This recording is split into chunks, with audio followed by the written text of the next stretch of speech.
సమస్యలు ఎప్పుడూ ఉంటుంటాయి. ఆ సమస్యల్ని రాజకీయాలు చేస్తే ఆ రాజకీయం తర్వాత మనల్ని వెంటాడుతుంది. డిఎస్సికి సంబంధించినటువంటి వ్యవహారంలో గతంలో అనేక ఉద్యమాలు చేసినటువంటి నిరుద్యోగులకి అండగా నిలబడి పోరాడారు రేవంత్ రెడ్డి.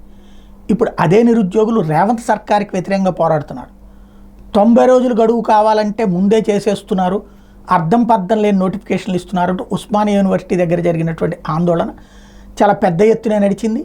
అటు ముఖ్యమంత్రి కార్యాలయం వైపుకి వెళ్ళే ప్రయత్నం చేయడం, దాన్ని అడ్డుకోవడం, ఇదంతా జరిగింది. అంటే నిరుద్యోగులు మళ్ళీ రోడ్డెక్కారు. వాళ్ళకి ఈ డిఎస్సి అయితే ఖాయం, అది క్లియర్. కాకపోతే టైం గ్యాప్ అడుగుతున్నారు, గ్యాప్ ఇవ్వట్లేదు అన్నటువంటిది వాళ్ళ ఆందోళన.